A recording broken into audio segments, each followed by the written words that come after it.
Imagine this. You finally saved up $25,000. It took years.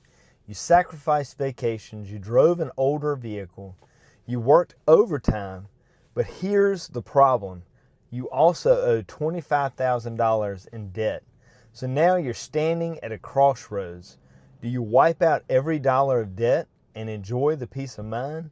Or do you use that same $25,000 as a down payment on a rental property that could produce income every month?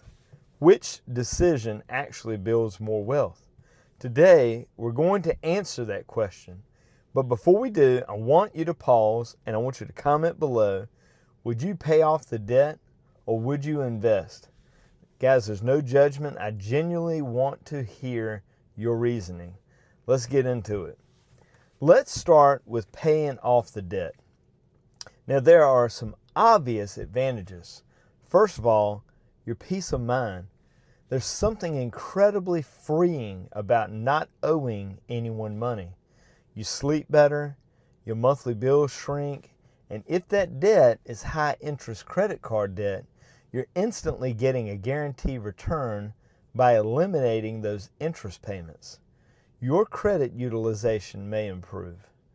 You remove financial stress. And if you stay out of bad debt afterward, you've put yourself in a fantastic position. Honestly, there's absolutely nothing wrong with becoming debt-free.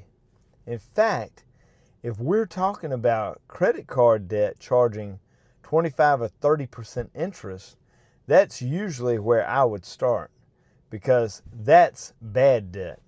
Here's something many people miss. Not all debt is created equal. There's bad debt, and then there's debt that actually helps you make money. Credit card debt, bad debt. A car loan on a depreciating vehicle, usually bad debt.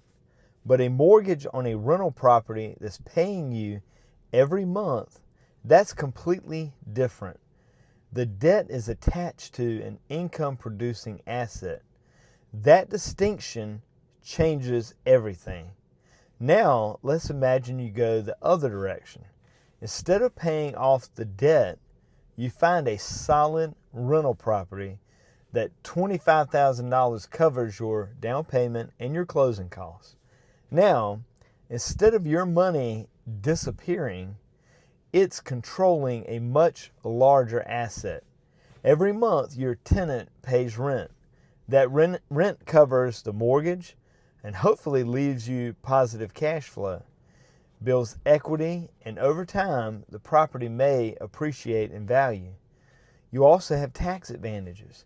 And years down the road, you might refinance that property and use the equity to buy another rental property. Now your original $25,000 is working for you instead of simply disappearing. That's how wealth is often built. Now, before everyone thinks I'm saying buying rentals is easy, let's be honest. Rental properties aren't magical money machines. Roofs leak, HVAC systems fail, water heaters go bad, tenants move out. Sometimes people don't pay rent. Sometimes you'll have months where that property costs you money instead of making you money. So investing always comes with risk. That's something you have to be comfortable with. Here's the truth. Neither option is automatically right. It depends on you. What are your goals? How much risk are you comfortable taking? How stable is your income? What kind of debt do you have? Can you handle unexpected repairs? Are you willing to answer tenant phone calls? Can you survive if the property sits vacant for 2 months? Those questions really matter because personal finance is personal. Here's where I stand. I am a huge believer in paying off bad debt. In fact, there have been seasons in my life where I threw everything at credit card debt because it simply made sense. But I've also had debt and still chose to buy another investment property. Why? because the numbers made sense. The opportunity was just too good to pass up. I wasn't buying just to say I owned real estate. I was buying an asset that I believed would produce income and build wealth over time. Sometimes the best financial decision isn't emotional, it's mathematical.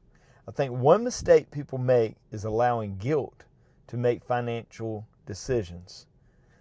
We almost feel like people are judging us if we have debt. You can almost feel the Dave Ramseys of the world staring over your shoulder. And listen, guys, Dave Ramsey has helped millions of people. His advice has changed lives. But not everyone is in the exact same financial situation. Sometimes paying off every dollar of debt immediately is the right answer. Other times, a once-in-a-lifetime investment comes along. If you've done your homework, the numbers work, and it fits your long-term goals, it might make sense to invest first. The key is making decisions based on math, not emotion. If you take one thing away from today's video, let it be this.